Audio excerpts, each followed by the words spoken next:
Welcome, everyone, to Mythstorie, a podcast about myths and history. I am one of your hosts, Bryant, with my permanent guest, Cammy. Hey, Cammy.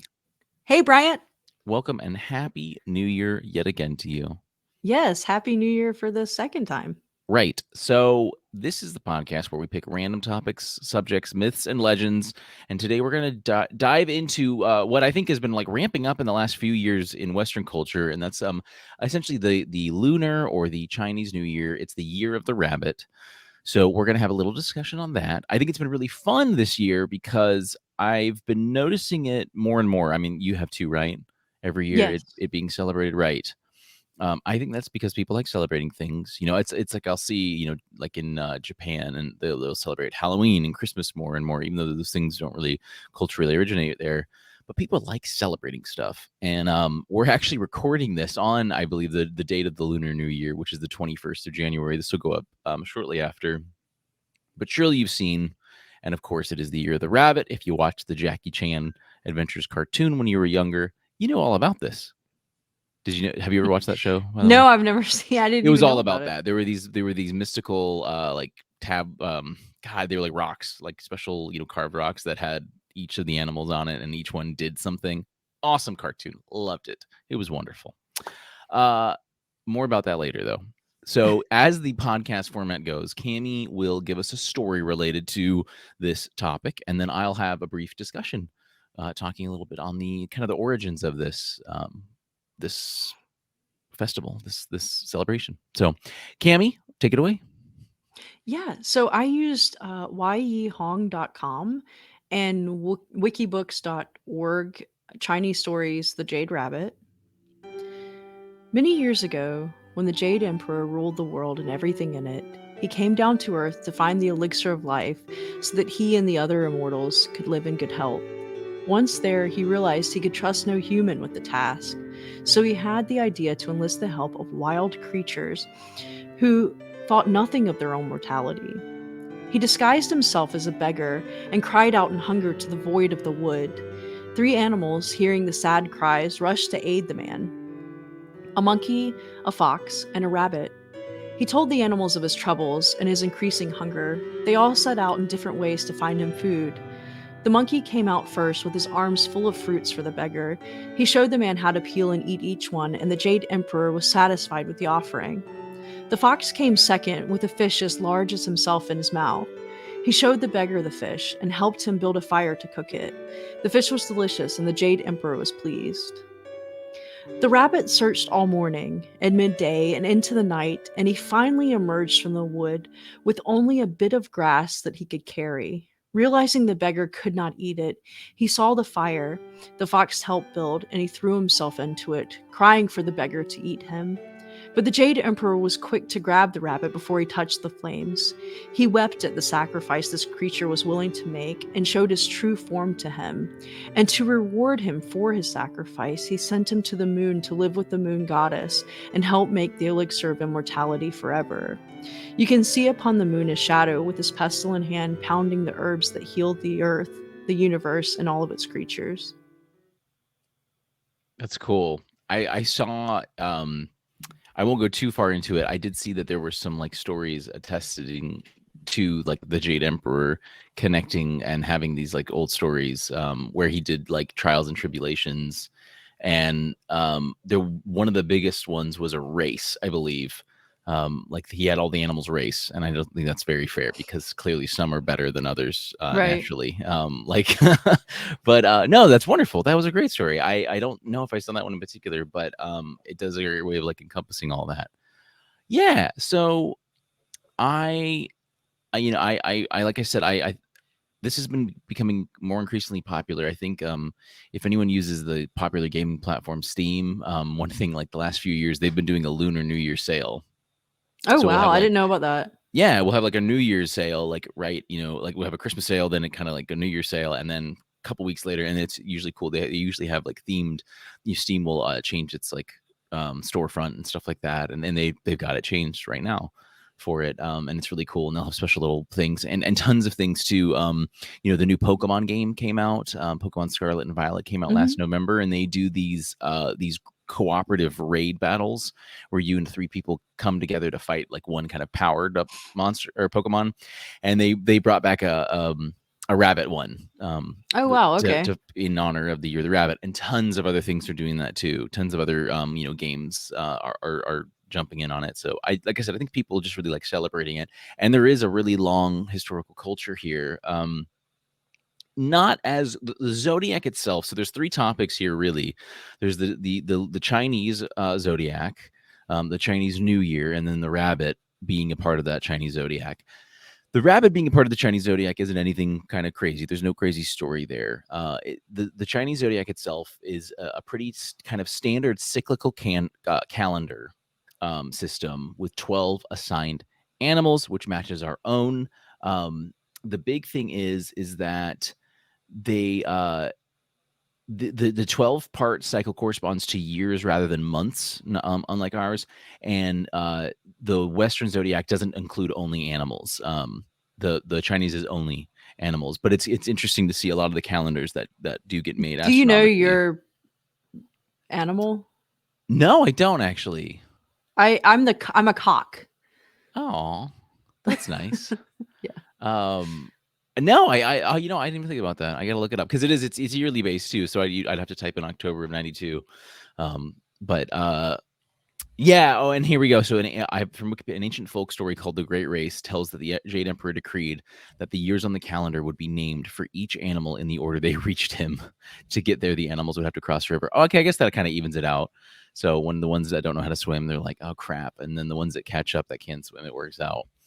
But yeah, it was really nice. I think one of the coolest things is that this has quite a history to it. Uh, there are references in to this in this work called the Classic of Poetry, or the Shi Jing, or the Shi Qing, as it's pronounced, also called the Book of Songs, the Book of Odes, or poetry, as Wikipedia says. So this is from, it's written in Old Chinese, Zhou China. It's dated to the 8th and 7th century BCE. So right around the same time as Homer, if we can kind of think of something analogous to that. There are these old classics. Oh no, actually dating as far back to the 11th century BC, which I know some estimates of Homer bring it that far back too. So very ancient though, this piece, and it's still mostly surviving, it looks like, for the most part. And there are references to celebrations of this like new year, and a lot of this stuff is based just upon natural seasons flowing to and forth, just like, I mean, we have like pagan rituals that are based off of this and things like that. So I think it's very indicative of human, or it's just how human evolution kind of goes, as society and civilizations form and notice the seasons change and things like that. But it's really cool because the poems and things like that talk about, like, helping your neighbor, having rice wine, having lamb. Yeah, here, in the poem, you clean your millet stack sites, you toast guests with rice wine, kill lambs, cook their meat, and then go to the master's home, toast the master, and cheer the prospect of living together. So it's really nice to see. There's also a lot of records in the Warring States period, which was incredibly important for China. This was 475 to 221 AD. Think of it kind of like as Rome being important to Western civilization, because it was that important. This is like the Han dynasty's like apex, basically, which Han Chinese is like around today. This is the Dynasty Warrior games are based on this period too, but Right. there's a ton of references, records to the specific Chinese New Year celebration in this time period too. So we have quite a lot of references to celebrating around this period, and it kind of just looks like it works out to, like, these are the New Year was being celebrated, the Chinese Zodiac. I don't really have specific dates on when that formed. I think it's pretty ancient just from astrologically looking at it. It got more intense and more complicated as time went by, and there's like branches to it, and then they're assigned a yin and a yang. So the Chinese zodiac, the more you look into it, the more complicated it gets. but it's really cool to say too, and or it's really important for me to say too. It's not just it's like saying like Chinese New Year isn't really accurate anymore. It's really the Lunar New Year kind of works, but this is celebrated in many places in Asia, Cambodia, Vietnam, and there's even some animal differences too that are really cool. Like in the Vietnamese zodiac and Garung zodiac, the cat takes the place of the rabbit. In the Malay zodiac, the mouse deer takes the place of the rabbit. So it's really cool. There's some localizations that occur that I thought was really cool. But I it's had really, no idea. That's really cool. yeah, exactly. And so, yeah, saying Chinese New Year, I don't think anyone's going to get upset, but it's certainly, uh, it's been celebrated in many other places in East Asia for just as long, and it's just as important. And there's some really cool localizations. Nothing like that really sticks out, but just celebrations in general that are localized per country, per culture.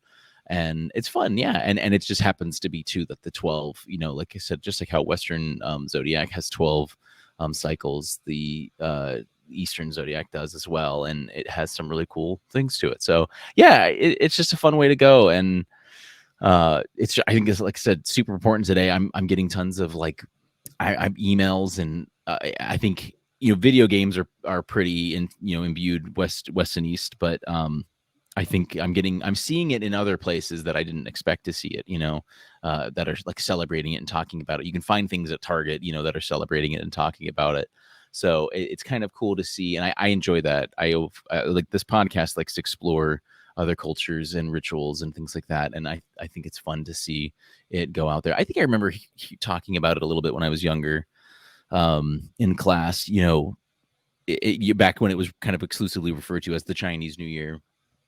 But yes, yeah, I just to kind of circle back to the Jackie Chan Adventure Show, wonderful animated cartoon. Like I watched it not too long ago, maybe like during the pandemic or before the pandemic. It was on Netflix or something, and I watched an episode or two. Hilarious! Oh my gosh, it's just one of those like kids cartoons that was really funny, had some cool action, really well animated, and yeah, it was based on the Chinese zodiac. There were these little stone things, and dark evil forces were trying to get them. Of course, Jackie and his like niece and his grandpa or whatever, or uncle, that's what he'd call him. Like protected them, and every episode a villain would get a hold of one, and each one would do a certain thing. So the snake and the pig, and each one would empower you in a different way, and you had to go through it. And it was just, yeah, very fun, very silly. But yeah, that's all I've got. There's not a crazy amount we can go there. We've talked about zodiacs before, and like I said, the cool thing is just there's a lot of, when you look at like independent cultures astrological findings, they all kind of, the space is the same for everybody, and so they all kind of come to the same conclusion. So it's cool to see that these different cultures come to those same conclusions, and they just give them different labels, and different cultures just look at them in the same way. So that's one fun thing to see. But yeah, the Lunar New Year is happening now. It's the year of the rabbit, which has many meanings. It's also what is it, the earthly branch symbol. So, that means things. Keep that in Wait, what mind. is the earthly branch? It's the earthly branch symbol right now. That's each zodiac has a branch Oh, and a oh, oh. So yin it's earth. So and a there's like yang. water, fire, earth, air, Correct. probably. Even more like metal. Oh, There's okay. quite a lot. Yeah, there's a lot. There's a lot. So yeah, if you think you're like, what's the fake one? Astro. What is it? There's astronomy and astrology. That's, yeah. So this lunar astrology, even crazier. You've got to keep your yin and your yang in consideration, your animal, your elemental branch. There's a lot there. So if you think you can just go, I'm a Scorpio, I can be mean today. No, like you've got to think about your yin, your yang, your branch, your animal. Take that into consideration before you see how you're going to be acting. But Cammy, I thank you so much for that story. That was, I Yeah. think, a really great way. I actually was kind of thinking you might even see that race one, but I don't think that was quite as long. It was pretty straightforward, but that was a really nice way to go about it, because the Jade Emperor is included in a lot of the poems and celebrations, of course, for that. Everyone, let us know what you think. Do you know your earthly branch and your what year you were born, what animal? but of course, let us know if you'd like us to talk about any particular topics. We're going to be revisiting a lot of older topics that we covered a long time ago that we're going to record so you can see us and hear us in much better format than we have before. I have, just to announce some housekeeping stuff, I did set up our tip jar on Pinecast, Oh, cool. pinecast.com slash mythstorie. I remember it's all one word. And let me see if I think that's what it is. Pinecast.com/mystery. Yes, 100%. If you can tip us any amount if you'd like to, and you'll get access to any of our older episodes that I took down because I just kind of thought they didn't sound the way I wanted to for newcomers to come in and think, whoa, this is how this podcast is. That's horrible, terrible. Can't do that. But Cammy, thank you so much. Do you have anything else you want to add in today? I do actually, Yeah, go for Bryant. it. I looked it up, and Mm-hmm. you are a water monkey. Oh, I've always wanted to be that. Do you know what was I yin or yang? Do you know? I Does it didn't say? even know to go that far into it. Let's see. Oh, jeez. It I gotta have looks the whole like picture. so. Um, this is probably going to be boring for listeners. Let's see here. You know, I do want to say, okay, so it looks like there's water, wood, fire, earth, gold. I guess that would be the metal, Hmm. and I don't see a yin and yang here though. Oh, that's fine. I can look it up on Wikipedia. It They probably just alternates. don't. Danny Called DeVito is a wood monkey. That's Makes he might be sense. my I always favorite actor, pegged him. and he's a I wood know. monkey. Yeah. Yeah. I'm glad that's what it had. That's funny. All right, everyone. Last housekeeping thing too. A new website, mystery.net, is up and working. I've confirmed it. You can find the Pinecast link there too if you want to support us. Please, easy ways to support us: YouTube, like, subscribe, comment, donate, all that stuff. All right. Well, I hope that your year of the rabbit goes well, everyone. Whether your yin is yanged and your metal is earthly or what. I hope it's a good year. So, everyone, we will see you next time. Oh. Oh, I was gonna make a rabbit sound, but they just squeak.